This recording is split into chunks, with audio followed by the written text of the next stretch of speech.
Pues vamos a arrancar, si os parece. Mi nombre es Fernando Laoz, soy el director del Instituto de Síntesis Química y Catálisis Homogénea y aquí estoy como un miembro más del grupo de trabajo que organizamos esta aventura, que espero que sea para vosotros, del concurso de cristalización en la escuela. El concurso tiene entre sus... Lo explicarán a los profesores que estáis, lo explicarán con más detalle. Tiene 3 fases. La primera es un curso, un mini curso de formación en el que pretendemos daros la base, contaros ideas, conceptos que os puedan servir posteriormente para vuestra aventura, que me gusta decir, en el laboratorio con los chavales. Todos los años traemos para arrancar ese curso a alguna persona que esté trabajando en el mundo de la cristalografía para que de alguna manera cuente lo que están haciendo a un nivel, digamos, de divulgación que también os pueda servir después para poner ejemplos a los alumnos que tenéis. Este año tenemos con nosotros al profesor Martín Martínez Ripoll. Nos parecía que la envergadura científica del profesor Martínez Ripoll era tal que deberíamos abrirla para que algunos colegas de la facultad pudieran venir y disfrutar de su presencia. Y es lo que hemos hecho. Entonces, simplemente, antes de darle la palabra, mencionar que Martínez Ripoll es profesor de investigación del Consejo Superior de Investigaciones Científicas, trabaja en el Instituto de Química Física Rocasolano, en Madrid, y es una de las personas que en España arrancó, en alguna medida, en buena medida diría yo, arrancó el uso de la cristalografía para estudiar la estructura de moléculas relacionadas con el mundo de la vida, la biocristalografía. Es por eso que está aquí y es por eso de lo que nos va a hablar hoy. Macromoléculas de cristal, como él ha titulado la charla. Él tiene la voz, me decía, un tanto chafada, vamos a decirlo así. Entonces, yo os diría que no os vayáis muy para atrás, porque, como con los alumnos les decís vosotros, veniros para adelante para que en la medida de lo posible fuerce la voz lo menos posible. Nada más que decirlo, que es una suerte, como veréis ahora con su charla. Y bueno, Martín, gracias por venir, por supuesto. Muchas gracias. La voz, tenía un chorro de voz, pero se me fue ya, así que no sé si desde allí se me acaba de oír. Yo trataré de forzarlo un poquito. Por supuesto que muchísimas gracias, Fernando, y a los restantes organizadores de este curso, experimento tan bonito que es lo de llevar en definitiva la ciencia a los primeros o segundos estadios de la enseñanza, en este caso bachiller o algo parecido, ¿no? Yo lo segundo que tengo que decir, aparte de agradecer, es que me va a dar una vergüenza horrible, tal como he dicho a algunos de vosotros, el dar la charla, porque yo estaba convencido que aquí iban a estar sentados alumnos de bachiller. Así que siento que el nivel no sea el adecuado a personas hechas y derechas como son todos ustedes o todos vosotros, y nos podemos tutear. Entonces, con esa entrada, pues voy a tratar de desarrollar un poquito lo que quizá pretenciosamente he titulado macromoléculas de cristal, aunque veremos que no hay nada de mentira en ese título. Y el subtítulo, el microscopio de la vida. Como estaba, digo, preparado para alumnos, pues lo primero que quería hacer es introducir el concepto de molécula, que todo el mundo está incluido ahí en el título, aunque va precedido del prefijo macro. La dejamos un poquito pequeñita la molécula, porque queremos introducir el concepto de macromolécula, es decir, una molécula grande, es lo que estaría incluido en el título. Estas macromoléculas normalmente se dan en la química de la vida, y luego el concepto de cristal, que va asociado al título, pues obviamente lo que pretendía con esta diapositiva es decir, esto no es, ¿verdad? Esto que hay ahí no es un cristal, es un vidrio, pero bueno, eso sobraría. O sea que el concepto de la palabra cristal que iría en el título, que va en el título, se refiere a lo que todos los todos ustedes por supuesto y todos los chicos ya conocen porque son ya expertos en obtener cristales, tiene este aspecto, que en definitiva es, como todos sabemos, materia ordenada. Lo que quería preguntar a los chicos era decirles, bueno, ¿creéis que esto es un cristal? Entonces obviamente dirían, claro que no, ¿verdad? Y yo les diría, bueno, lo que seguro que no es un cristal es esto.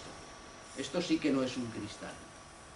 Entonces, la otra fotografía, la anterior, es un cristal porque hay orden y los soldados están un poco como cristalizados, ¿no? Están como pegados unos a otros. Y aquí aparecía un vídeo que no se va a oír porque no hay sonido, o si hay sonido es poquito. El pegamento son los enlaces químicos. Dice que el pegamento de las unidades que forma un cristal, Porque como cuanto más lentamente lleguen las moléculas a la superficie ordenada del cristal, mejor será la calidad de su ordenación, la calidad del cristal.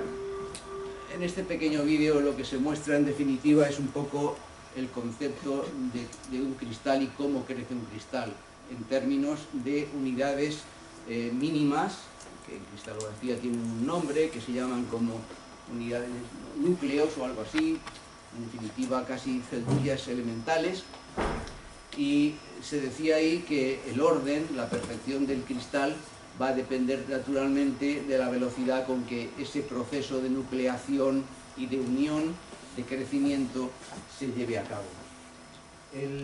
Este siguiente vídeo que van a ver muestra un poco el significado del crecimiento en relación con la perfección del cristal. Esos ejemplos primeros que hemos visto son auténticamente horribles, mientras que aquí, si se le da tiempo al crecimiento, pues obviamente se obtienen lo que llamamos cristales por su bondad, por su perfección, por su belleza externa, ¿verdad? O sea que la velocidad del crecimiento influye en el orden. O sea, como verán, como veréis, estoy tratando de dar una serie de conceptos muy generalistas para lo que yo esperaba que fuera mis oyentes. Respondiendo a la pregunta ¿dónde están los cristales?, que se haría cualquier chico, pues los cristales están en todas partes y los hay de todos los colores y tamaños, como este por ejemplo, estos que se ven aquí.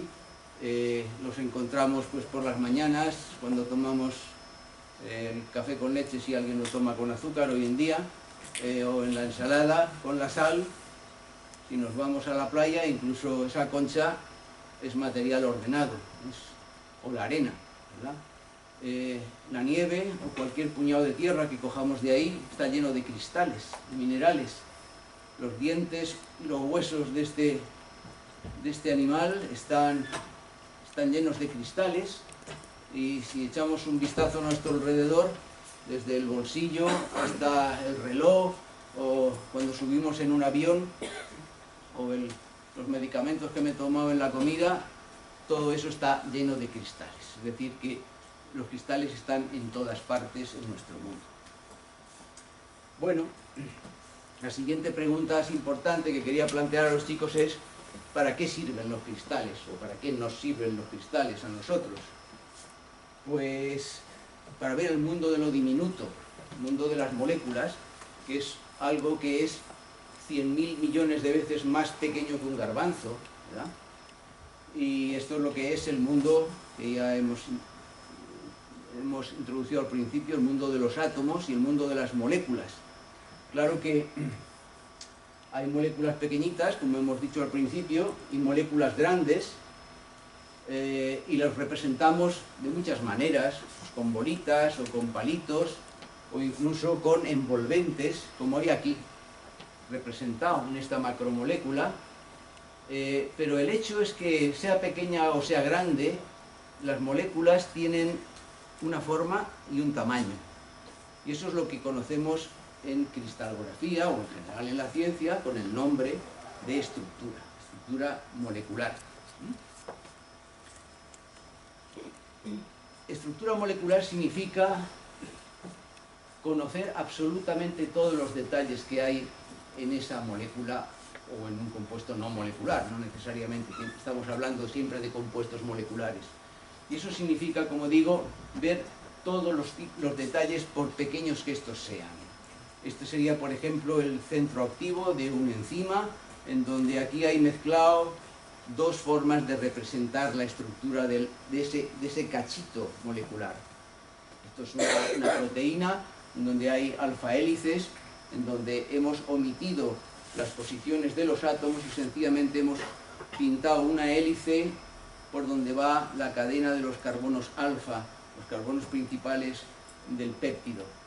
Y luego en la zona que nos interesa sí que hemos pintado las bolitas de los átomos, incluso moleculitas de agua pintadas en rojo, ahí en el centro. O sea que sabemos medir, podemos medir las distancias entre los átomos, los ángulos de enlace. Eso es lo que significa conocer una estructura. La estructura íntima de las moléculas. Y la pregunta de que por qué es importante, pues porque a través de la estructura podemos inferir e incluso modificar todas las propiedades que comprendamos que sean consecuencia de la estructura, que en general lo son todas.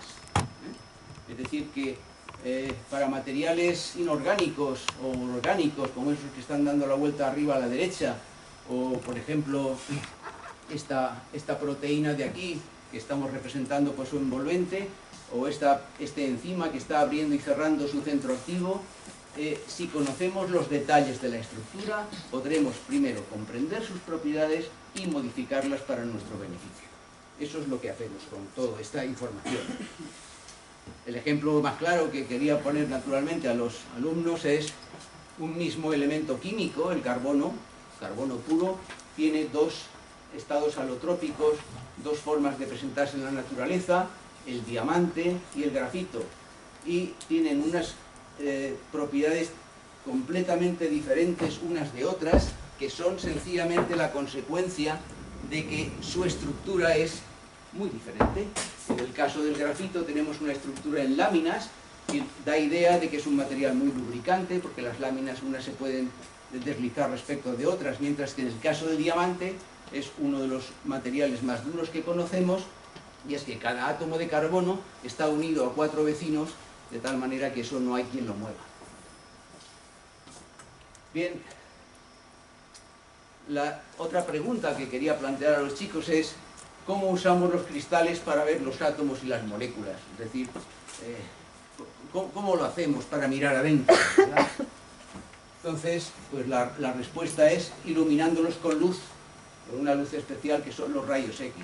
Es decir, que cuando hacemos incidir sobre un cristal una luz, obtenemos una imagen. Luego veremos que las cosas no son tan simples, ¿verdad? Pero esa es la idea.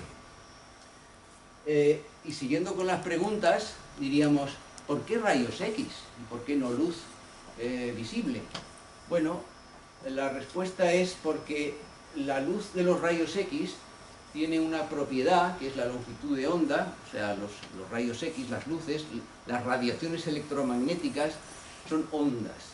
Y una propiedad fundamental de las ondas es lo que se llama la distancia entre dos estados de vibración de esa onda, y eso es lo que se llama la longitud de onda. Bueno, pues lo importante es que los rayos X tienen una longitud de onda que es parecida a los detalles de lo que queremos ver, que son las moléculas, y las distancias entre los átomos son del orden de los 10 elevado a menos 10 metros, que eso hay una unidad en cristalografía que se llama el ángstrom, ¿verdad?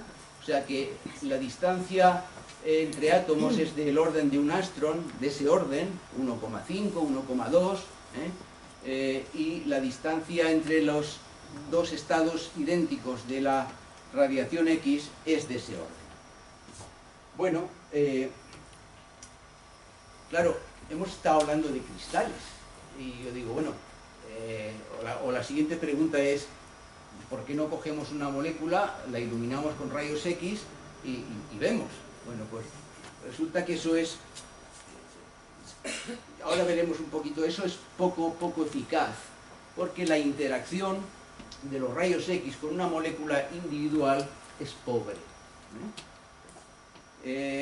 Sin embargo, esto, para gente que trabaja en el tema, es precisamente el futuro de algo que se llama el X-FEL, que es el X-Ray Free Electron Laser, que es unas fuentes de radiación X tan potentes que probablemente esta información individualizada de la interacción de los rayos X con una molécula empieza a tener información valiosa, ¿verdad? Pero bueno, cogiendo el hilo otra vez y respondiendo ¿por qué cristales y no una sola molécula? Cogiendo el hilo digo otra vez, porque la información con una sola molécula es pobre. Entonces, esto es equivalente a que cuando cogemos, por ejemplo, pues una cosita como esta y la iluminamos, pues yo obtengo, digamos, una información ahí de dispersión, de reflejos. Sin embargo, si yo ilumino algo que es repetitivo, como por ejemplo es un tamiz, y lo ilumino con una radiación que es parecida a la longitud, a las distancias entre las ranuritas, las rendijas del tamiz, fijaros lo que obtengo. Es un patrón de difracción muy rico, y eso es lo que ocurre cuando yo cojo un cristal, lo ilumino con los rayos X, y entonces el cristal hace de reforzador, de amplificador de la información que saldría de una molécula aislada. Y entonces toda esa información, de manera coordinada, se representa en lo que denominamos el patrón de difracción, que tiene mucha información, como ahí dice. Pero claro, suponía yo que aquí habían chicos y decía, bueno, estos puntitos negros que obtenemos en lo que llamamos el patrón de difracción, que es la foto, que en cuanto iluminamos un cristal con rayos X, no son los átomos. Entonces, ¿cómo vemos los átomos? Sería la siguiente pregunta. Bueno, pues los átomos sencillamente es tratar de observar este patrón de difracción que hemos obtenido al irradiar el cristal y resolver un puzzle que no iba a contar ni lo voy a contar aquí. En definitiva es volver atrás, el desandar el camino desde el patrón de difracción hacia el cristal, y aquí hay mucha tela que contar. No la iba a contar aquí, pero ese camino es desandable, resolver un problema y llegar a la estructura, es decir, a la posición de cada átomo, de cada molécula dentro del cristal. Bueno, lo que sí que he dicho al resolver el puzzle, al meter la palabra puzzle, es que por lo tanto ese esquema que hemos puesto al principio de que iluminamos con rayos X un cristal y obtenemos la imagen, el camino no es directo, es indirecto. Hay que pasar a través de la resolución de este puzzle de aquí para obtener la imagen. Eso es lo que yo quería que los chicos se quedaran con ello. Y esto se entiende bastante bien aquí con lo que podríamos llamar la analogía entre el microscopio óptico y lo que ahora veremos, lo que es el microscopio imposible de rayos X. Con un microscopio óptico nosotros manejamos luz visible, un objeto que queremos magnificar, como por ejemplo el ala de una mosca. La luz se dispersa a través de las alas de la mosca, obtenemos haces de luz dispersada, ondas, y hay un sistema de lentes que están dentro del cañón del microscopio que son capaces de recombinar todos estos haces dispersados y darnos una imagen ampliada de el ala de la mosca. Bueno, pues el microscopio imposible de rayos X es muy parecido, pero es algo que es totalmente virtual. La luz visible son los rayos X, el ala de mi mosca es un cristal, es decir, materia ordenada. La luz dispersada, aquí la llamamos haces difractados o patrón de difracción, y el problema está que no hay lentes capaces de combinar los haces difractados de los rayos X. no existe físicamente un conjunto de lentes. Por lo tanto, como además resulta que yo no veo cómo van esos haces difractados unos respecto de otros, y lo único que obtengo es su intensidad, sus manchas en una fotografía, resulta que aquí me encuentro con el puzzle que hemos encontrado, del cual hemos comentado antes. Y si ese puzzle lo resolvemos, entonces podemos obtener nuestra ala ampliada, que en definitiva son las posiciones de los átomos. Y eso lo hacemos resolviendo una ecuación matemática, que no es difícil, pero sí es tediosa en cuanto a su manejo, una vez resuelto el puzzle, que es lo que se llama la densidad electrónica. Es una función que tiene máximos, funciones máxima, allí donde hay muchos electrones, es decir, donde hay un átomo, ¿verdad? Entonces, resuelta la función esa densidad electrónica, ya conoceremos la estructura de las moléculas. Bueno, retomamos, cerramos un gran capítulo y nos vamos al título de la charla otra vez, hablando de las macromoléculas, y nos preguntamos qué pasa con la materia viva, ¿verdad? Bueno, pues con la materia viva la pregunta es, ¿también cristaliza la materia viva? Pues sí, hay maneras, y gracias a Dios que tenemos maneras de cristalizar las macromoléculas, y la receta, pues paciencia, paciencia, paciencia y tiempo, ¿verdad? También. Bueno, aquí pensaba decir muchas cosas porque los chicos ya saben cristalizar, pero bueno, todo eso me lo salto. Lo que sí que quería decir es que lo que es cristalizar una macromolécula se diferencia bastante de lo que es cristalizar pues el agua del mar, o sea, la sal, el cloruro sódico del agua del mar, o cualquier compuesto orgánico que no me acuerdo, Fernando, ¿dónde estás? El ADT, por ejemplo, ¿no? Que es un material que lo puedes comprar en la tienda. Entonces, claro, al no poderlo comprar hay que fabricarlo. Y fabricar una macromolécula significa hacer uso de la maquinaria que tienen nuestras células para fabricar, ¿no? Entonces, fabricar una molécula, una macromolécula, es decir, una proteína, tenemos que decirle al gestor de la información genética, que es el ADN, tenemos que insertarle el segmento o insertarle el mensaje de que tiene que fabricar una determinada proteína. Y eso, pues bueno, se llama transcripción y todas esas cosas. No pensaba más que decir 4 ideas. El segundo aspecto importante que hay que considerar es que después de hacer esa transcripción, de insertar en el ADN, el código genético, la información de lo que queremos sintetizar, la proteína que queremos sintetizar, hay que decirle, insertar esa información a una fábrica. Y una fábrica puede ser, por ejemplo, una célula. ¿Una célula de quién? Por ejemplo, de una bacteria, que son baratas.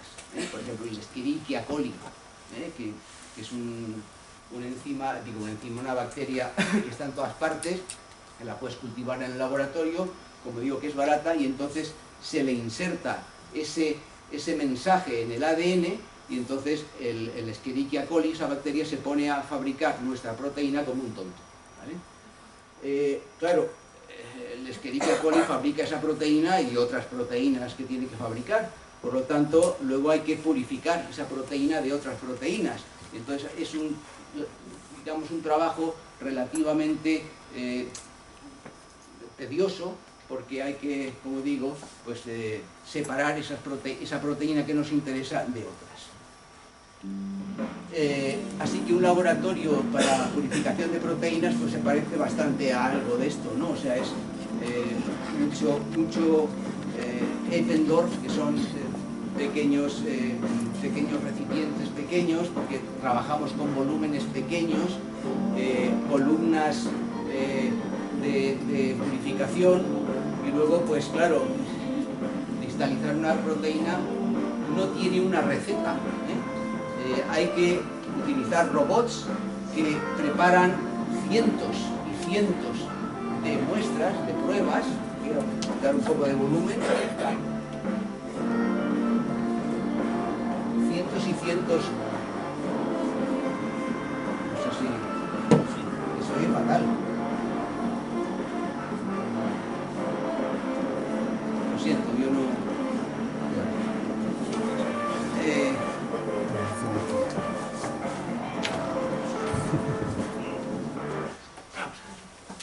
Bueno, en definitiva, quiero decir que llegar a cristalizar una proteína puede llegar a ser un cuello de botella, ¿eh? No es una receta que se coge tantos mililitros de tal precipitante o de tal, digamos, material que es capaz de reducir la solubilidad de la proteína, que en definitiva es como cristalizan los chicos, ¿eh? O bien evaporando o bien insolubilizando lentamente el material que quieres cristalizar. Bueno, pues aquí hay que hacerlo, pero claro, no tenemos ni idea en qué condiciones va a cristalizar nuestra proteína, por lo tanto, pues el proceso es tedioso. Y lo que hemos visto en algunas imágenes que se me han perdido ya, es que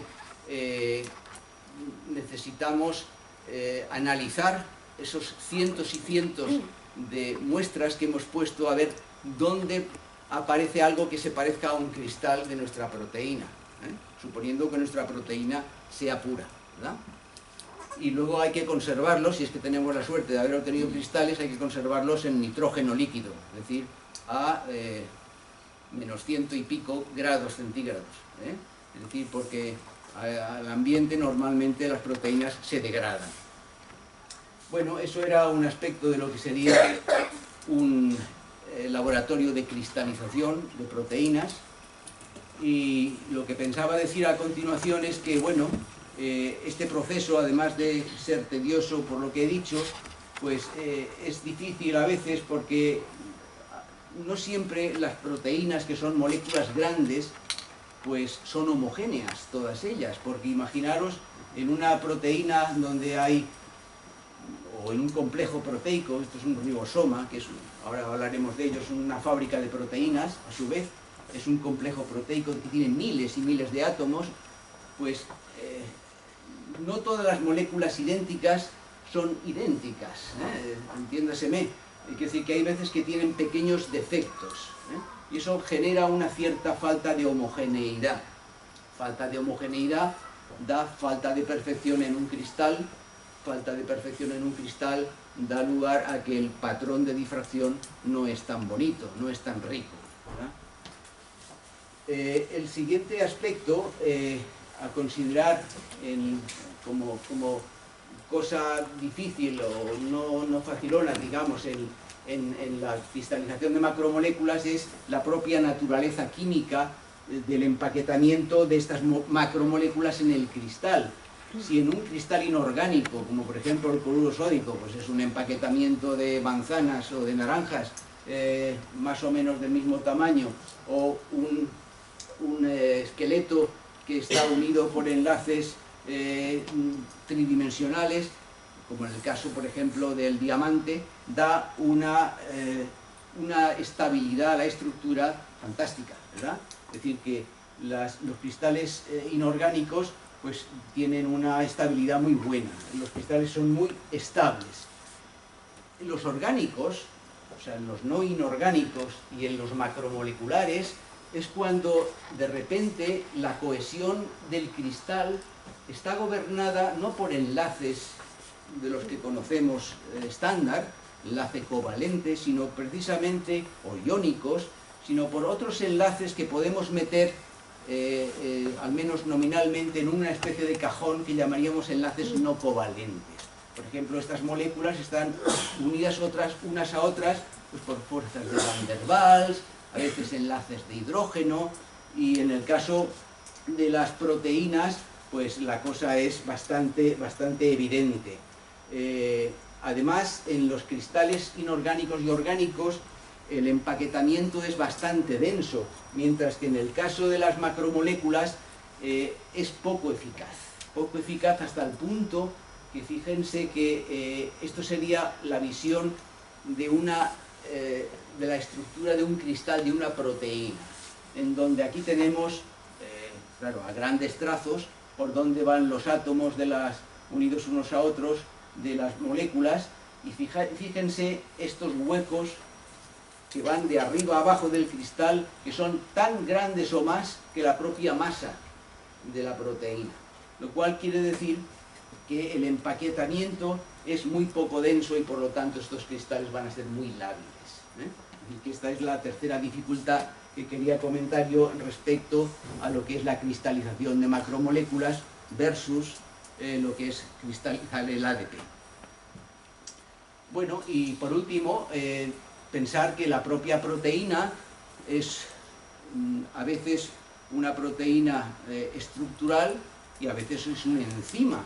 Y una enzima se abre y se cierra, porque tiene que hacer su función de catalizar una reacción. Y entonces eso pues genera esas zonas de movilidad intrínsecas que son coherentes con su funcionalidad y que a veces pues dificultan el hecho de que aquello cristalice, ¿verdad? Bueno, volviendo pues a que ya tenemos los cristales, pues decir que esos robots lo que hacen es ayudarnos a preparar infinidad de circunstancias en las cuales aquella sustancia, la proteína, es capaz de cristalizar. Pero en definitiva esto se hace casi siempre en pocillos, bueno, en cajas que tienen muchos pocillos de este estilo, en donde lo que hacemos es meter debajo de un cubreobjetos una gota de la proteína disuelta en agua, ¿verdad? Y la enfrentamos frente a una especie de depósito donde hay un insolubilizante, o mal llamado precipitante, porque precipitar una cosa es echarle algo y que aquello se caiga, ¿verdad? Esto no es precipitar, sino insolubilizar poco a poco, para que esa insolubilización vaya generando, como en el juego del Tetris, nuestro cristal. Pero en definitiva, al final, lo que queremos obtener con nuestra proteína es lo mismo que los chicos tienen que obtener con su ADP. Es decir, plantearse caminos de este estilo, en donde uno representa aquí la concentración de su molécula frente al insolubilizante, la concentración del insolubilizante, y tratar de recorrer estos caminos. Y a la espera, o con la esperanza, de quedarse en esta zona de aquí, que es la zona que se llama de supersaturación, donde los cristales crecen. Si nos pasamos, aquí la proteína o nuestras moléculas no son capaces de ordenarse en forma de cristal y se precipitan realmente. Y si nos quedamos aquí, pues no llegamos. Es decir, que tenemos que tener la capacidad de llegar a esta zona que se llama de crecimiento cristalino, de supersaturación. Bueno, hablando de las condiciones y condiciones que hay que probar, pues hay que probar lo habido y por haber, ¿verdad? Y bueno, pues sales, disolventes orgánicos, polietilenglicol, glicol de varios pesos moleculares suelen ser, digamos, insolubilizantes que de manera estándar suelen probarse. Factores que influyen, todos, hasta el color de la luna o el día del mes. Pero vamos, en general, tratar de cristalizar una proteína se hace con una solución de proteína que esté concentrada entre 5 y 30 miligramos por mililitro. Hay que probar todos los insolubilizantes posibles, hay que probar con todas las acideces posibles del medio, hay que probar en general con temperaturas bajas y no tan bajas, y hay que probar pues hasta echarle tabaco, ¿verdad? A ver si cristaliza. Es decir, que a veces las cosas no son tan simples. Bueno, si uno tiene suerte, obtiene cristales de proteína, ¿no? Esto sería una peliculita rápida de crecer una proteína que es muy crecible, que se llama lisocima, que sale de la clara del huevo. Los cristales de proteína tienen unas propiedades especiales. No muestran todas las simetrías posibles y solamente muestran aquellas simetrías que no contienen ni planos de simetría, ni centros de inversión, ¿verdad?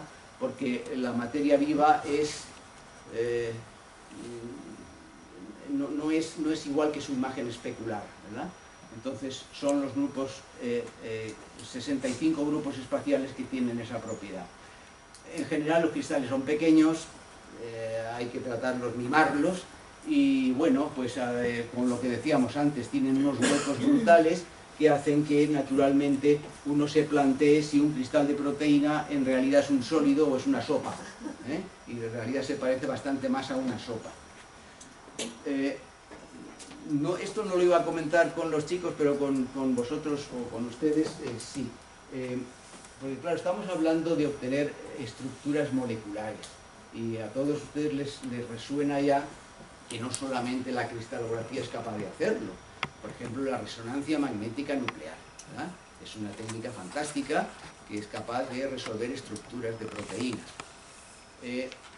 Si dijera lo contrario, pues me tendría que salir de aquí porque soy cristalógrafo. Pero hay dos cosas que deben ustedes saber. Primera, la resonancia magnética nuclear no es capaz de resolver estructuras moleculares más allá de 20 kilodalton, es decir, de una determinada complejidad molecular, más allá de un número de átomos. Pero eso es lo que es la resonancia en sí. Pero el problema fundamental está en que para resolver la estructura molecular de una proteína uno tiene que disolver casi ad infinitum la concentración de esa proteína. Y las proteínas están en las células, y en las células hay sopitas. Es decir, no está el fideo y todo el plato de caldo, está el plato de caldo con muchos fideos, y eso es lo que ve la cristalografía, mientras que la resonancia magnética nuclear ve el fideo aislado, ¿vale?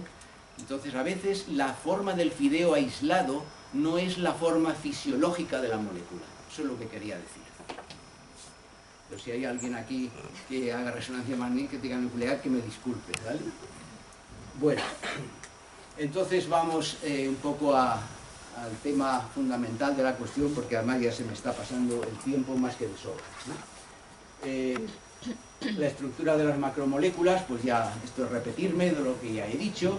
Se coge la luz de rayos X, se hace incidir sobre una copia de muchas macromoléculas, es decir, un cristal, se obtiene un patrón de difracción, resolvemos el puzzle y este aquí que tenemos la estructura. Bien. Estas cosas de resolver estructuras se hacen se hacen en los laboratorios de andar por casa, aquí en esta casa o en mi casa en Madrid, vamos, en mi casa no, en mi instituto. En el caso de las proteínas no se puede hacer normalmente en casa, en estas casas. Hay que hacerlo en casas especiales, como es el caso de las llamadas fuentes de radiación sincrotrón, en donde los rayos X tienen unas intensidades, unos brillos, órdenes de magnitud muy por encima de lo que podemos obtener en nuestras casas. Y esto es lo que se obtiene, por ejemplo, en el sincrotrón este del SRF, en Grenoble. Fíjese el tamaño de la casa en donde se hace. Yo no tenía pensado, y no lo voy a hacer, un esquemita de cómo funciona la producción de los rayos X aquí en estos sincrotrones, pero créanme que son muy, muy potentes.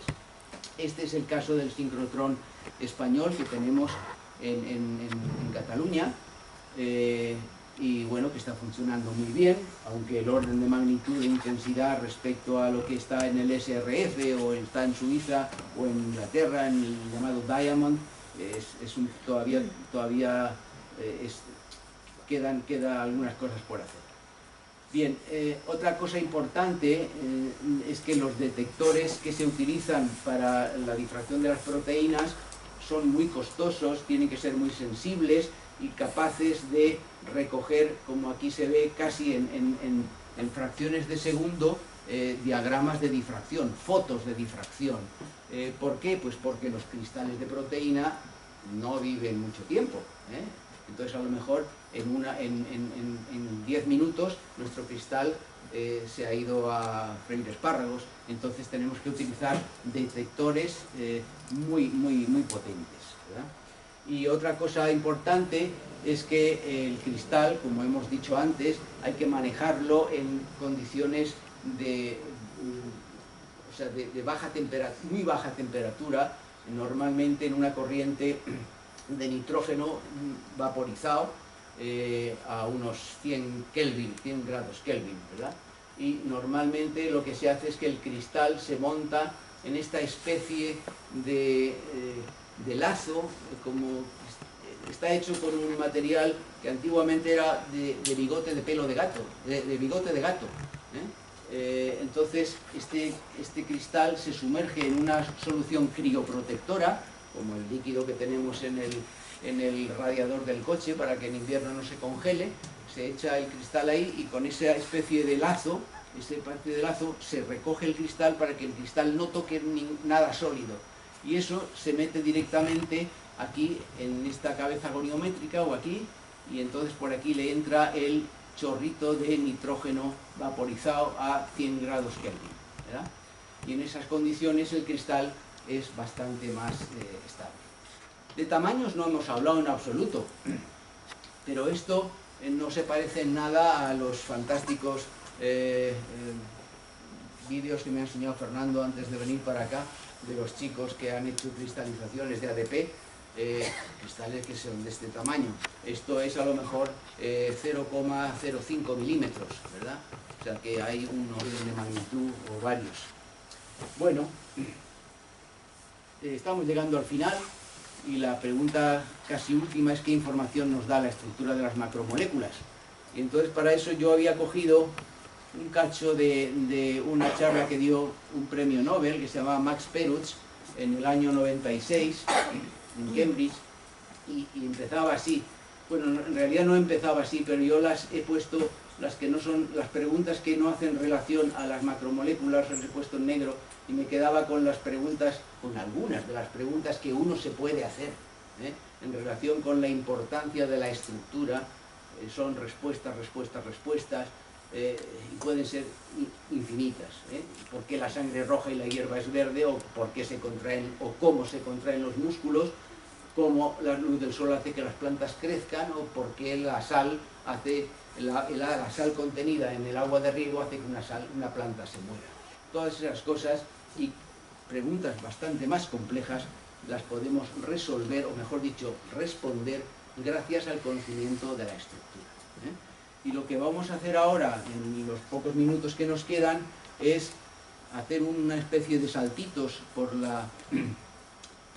algunos de los ejemplos que me ha parecido que eran ilustrativos sobre la importancia de la estructura de las macromoléculas a la hora de vivir esa importancia. Y bueno, me ha parecido bonito empezar con los años, lo que ocurrió en 1940, 1950, porque todo este mundo de las macromoléculas, asociado a la cristalografía, se desarrolló, ocurrió alrededor de John Desmond Bernal, que le llamaban el sabio. Esto ocurrió en el Reino Unido en estos años, como digo. Bernal era descendiente de una familia de judíos sefardíes que emigraron a Irlanda y que luego se ubicaron en el Reino Unido. Y el primer ejemplo que quería poner de personaje para mí muy importante y muy cercano es el de Rosalind Franklin, que aprendió con John y fue la primera que obtuvo el primer diagrama de difracción de una fibra de ADN, o sea, el código genético. Y gracias a ella, pues se pudo obtener la estructura del ADN. Lo que pasa que por aquellas desgracias de la vida, pues Rosalind se encontró con tres personajes, fundamentalmente uno no demasiado recomendable, que era su jefe directo, Maurice Wilkins, y luego lo digo con todo el respeto personal, pero dos espabilados, James Watson y Francis Crick, que digamos que utilizando subrepticiamente la información que Rosalind había obtenido de la difracción del ADN, fueron capaces de deducir la estructura del ADN, cosa que Rosalind ya había hecho. Yo tengo en mi despacho y tengo en algunas, aquí no, unas fotos de su cuaderno de trabajo en donde mediante, estaba buscándote a ti, o a ti, Patterson, deduce exactamente la estructura de doble hélice del ADN. Bueno, el hecho es que Rosalind se murió y el premio Nobel se lo llevaron estos tres y ni siquiera hicieron mención a la pobre Rosalind en el speech de la entrega del premio Nobel. El otro personaje que también se desarrolló a través de o alrededor de John Desmond Bernal, fue el autor de esas frases o preguntas que había al principio. Max Ferdinand Perutz, que venía de Austria y creció científicamente en el Reino Unido, fue el autor de la primera estructura, junto con su colega John Kendrew, la primera estructura de una proteína globular, la hemoglobina, que es un tetrámero. Aquí vemos en azulito, en verde, en magenta y en amarillo la forma tetramérica de este enzima, que, como ya sabemos, es el responsable del transporte del oxígeno a nuestros músculos. Y aquí está el cachito lo llamado grupo hemo, que está embebido dentro de cada una de esas moléculas de hemoglobina. Y fíjense que aquí está la moleculita de oxígeno pegadita, y no dirán que no se entiende claramente que cuando uno respira monóxido de carbono, que es CO, que es una molécula de un átomo de carbono y un átomo de oxígeno, esto se puede engañar, esta molécula transportadora, el grupo hemo. Por lo tanto, quiero decir que si químicamente nosotros estamos en contacto con monóxido de carbono, es el dióxido, o sea, el O2, el OO, se puede equivocar y coger moléculas de CO, ¿vale? De ahí el problema tan fácil de llegar a obtener, llegar a morirse por inhalación, ¿verdad?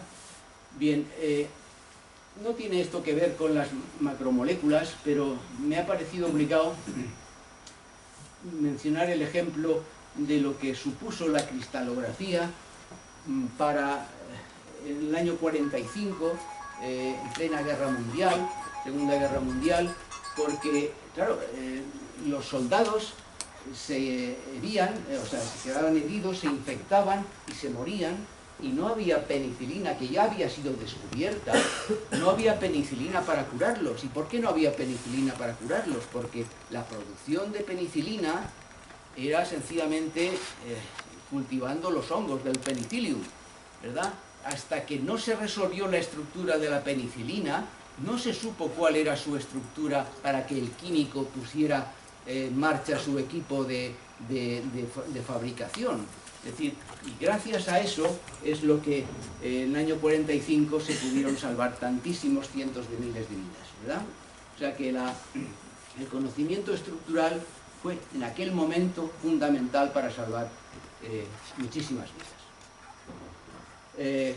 Esta misma persona, Dorothy Crawford Hodgkin, por cierto muy conocida por sus labores humanitarias, fue la que también resolvió la estructura de la vitamina B12, importantísima, y también de la insulina. O sea que imagínense, digamos, la labor de aquellos cristalógrafos pioneros en macromoléculas, en la cantidad de trabajo que resolvieron y de ventajas que trajeron a la sociedad. Bueno, dando un salto en el vacío ahora y cogiendo pues otros ejemplitos también, nos vamos más o menos a lo que ocurrió en el año 88, lo que el premio Nobel que compartieron Dyson-Hoffa, Robert Huba y Michael exactamente, un gran americano, resolviendo algo tan pequeñito como este complejo proteico que tenemos aquí, que es lo que se llama el fotosistema 1, el que es el responsable de decirnos cómo respiran las plantas a través de esta molécula orgánica que es la clorofila, ¿no? Es decir que este es un ejemplo, pues quizá que no es tan cotidiano, pero que es importante, ¿no? El saber que se resolvió por cristalografía. Esto es un ejemplo ya más casero de un colega del laboratorio, se llama Armando Albert, que allá por el año 2000 resolvió la estructura de una proteína de las plantas que está implicada en un proceso metabólico y que explica por qué, ahí no está explicado, pero lo digo yo, aquí en su centro activo hay un ligando que tiene que descomponerse y así cerrar el ciclo metabólico de la planta. Bueno, pues si la planta huele que en lugar de agua hay agua con algo de, por ejemplo, de sodio, pues entonces esto deja de funcionar y entonces las plantas se mueren.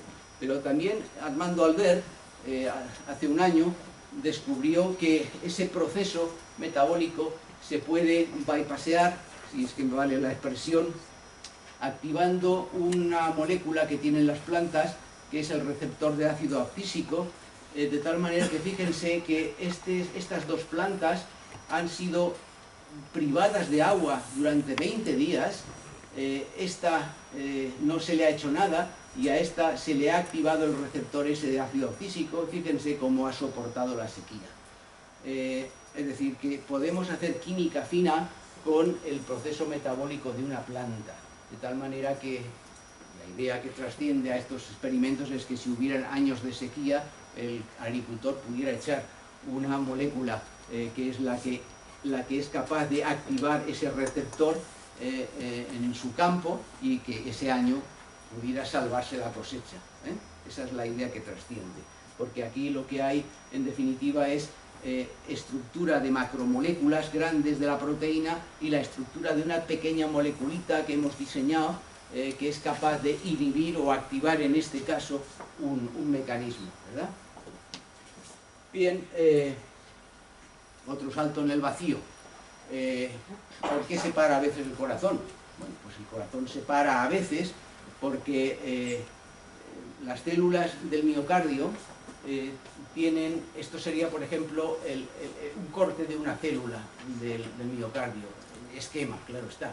Aquí está la membrana celular y aquí en este conglomerado hay unas proteínas que son proteínas de membrana que constituyen lo que se llaman los canales de sodio.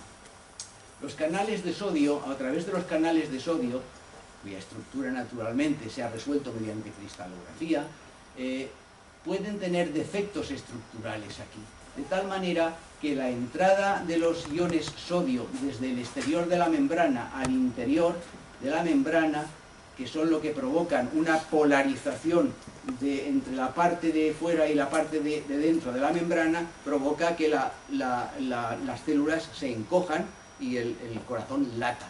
Entonces, como digo, aquí hay defectos estructurales, este camino de entrada y salida de iones sodio ya no va tan bien.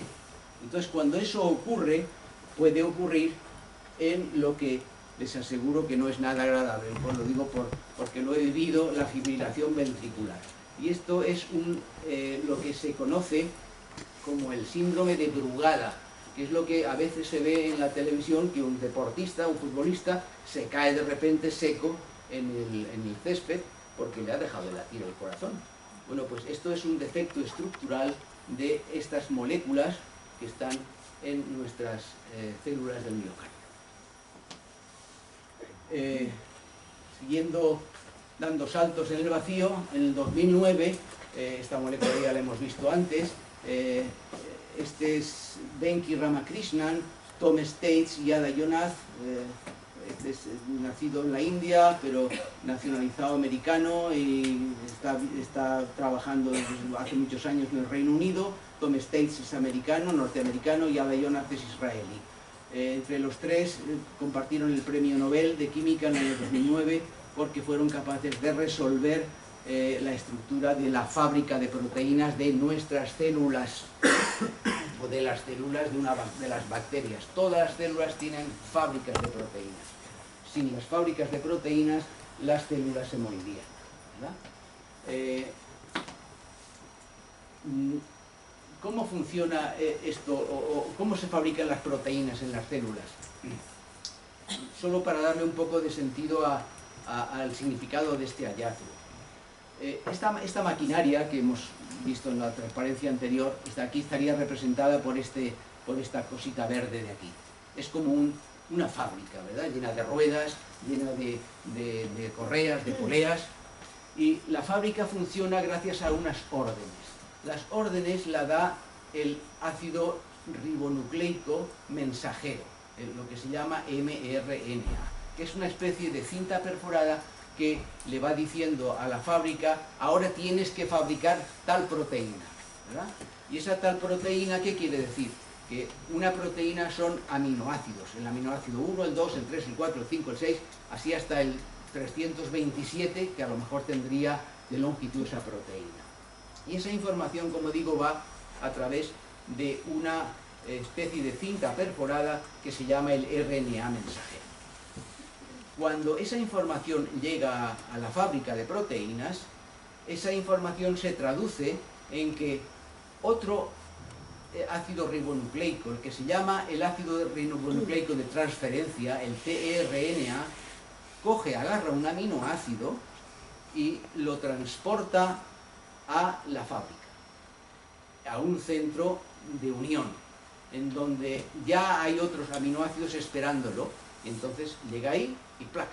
Se une aquí, y por aquí va saliendo la cadena peptídica, es decir, la proteína naciente. Y este vehículo, este taxi, el tRNA, se va de aquí, ¿vale? Entonces, esto está precioso en alguna película que no he traído hoy, naturalmente, pero está resuelto gracias a la cristalografía de proteínas. Pero a lo que íbamos. Esto es cómo se fabrican las proteínas, pero ¿y esa información para qué sirve? Bueno, pues fíjense, sirve porque, no sé si se verá muy bien, pero aquí esto es un esquemita de lo que es esta fábrica de aquí, el ribosoma, y entonces los antibióticos son sencillamente palos que metemos en las ruedas de esa fábrica. De tal manera que, por ejemplo, la tetraciclina previene que se una el tRNA aquí, o sea, la tetraciclina. O, por ejemplo, la eritromicina interfiere con la proteína naciente. Es decir, que si metemos diferentes palos de ruedas en esta fábrica, somos capaces de que esa fábrica deje de funcionar.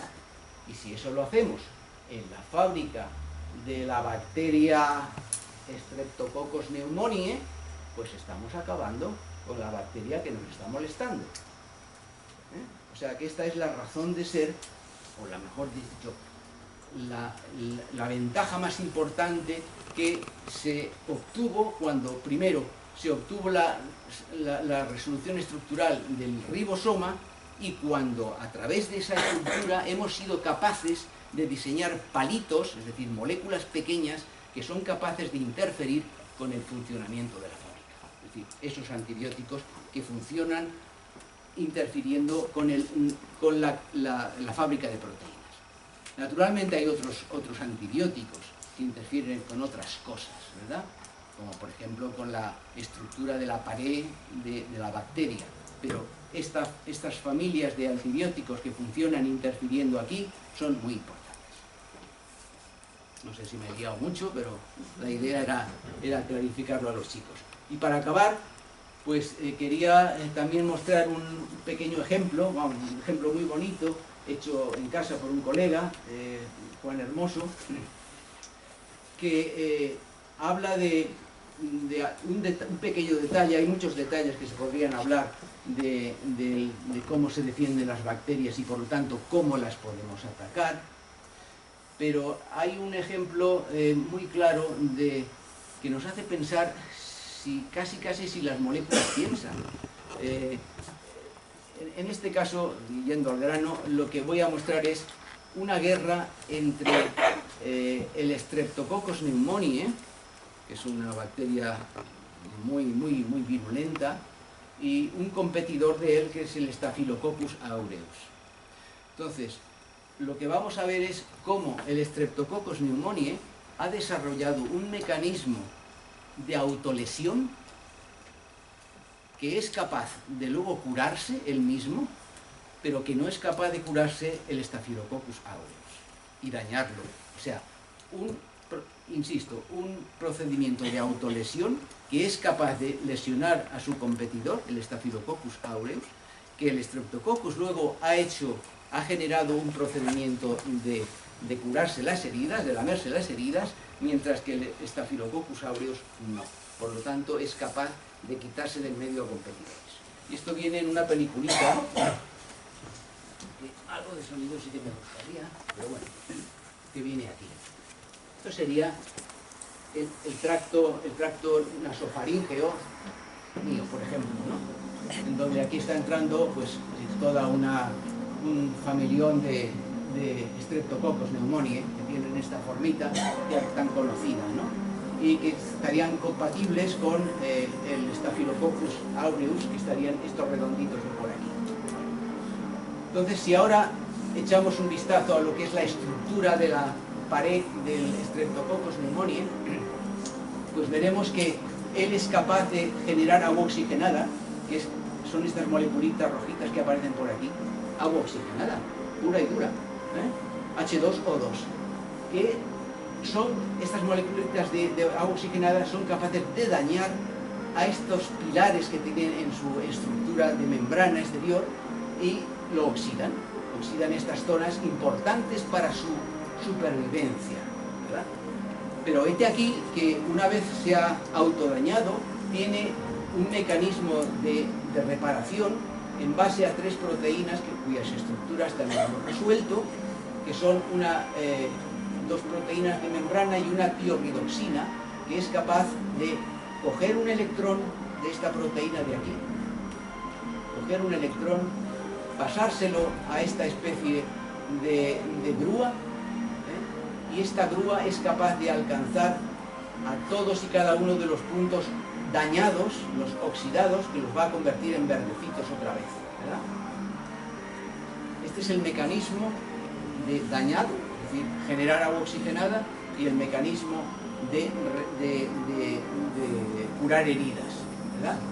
Y entonces, claro, la pregunta es decir, bueno, ¿y esta tontería por qué?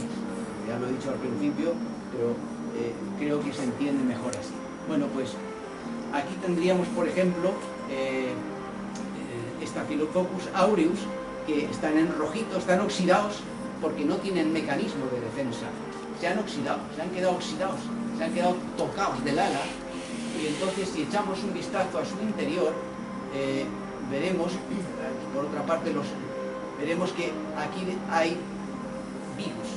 Las bacterias tienen virus, todas ellas, casi todas ellas, que se llaman fagos. Entonces, estos virus han detectado que a nivel de su superficie se ha quedado dañada, y entonces, al detectar ese peligro, se recomponen los virus y salen como ratas que salen del agujero. Y entonces, ¿por dónde salen las ratas? Pues por la superficie, por aquí, por la membrana, y entonces provocan una desestructuración de la membrana que hace que cada uno de los Staphylococcus aureus empiece a explotar, a desaparecer.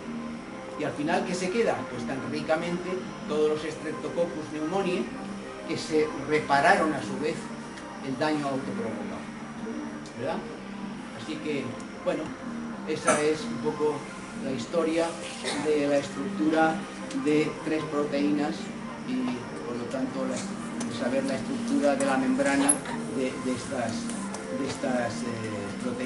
bacterias. Bueno, pues yo creo que con esto acabo diciendo que hay una página web que yo creo que está hecha con amor, como decían aquellos, está hecha en plan divulgativo, tiene más de 1000 entradas diarias, más de 1000 visitantes diarios, entradas son muchas más. La dirección web está aquí, pero basta poner en Google la palabra cristalografía o crystallography en inglés porque existe en las dos versiones, español y en inglés, y que tiene bastante éxito. Desde el punto de vista divulgativo, además de la web, pues el año pasado, que fue el Año Internacional de la Cristalografía, publicamos un librito que se llama A través del cristal, cómo la cristalografía ha cambiado la visión del mundo. Y nada, dar las gracias y decir que estos son mis poderes, o eran mis poderes. Muchas gracias.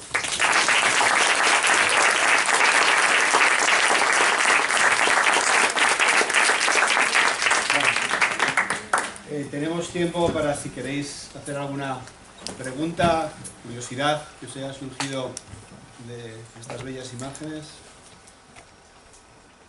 Mucho tiempo no tenemos.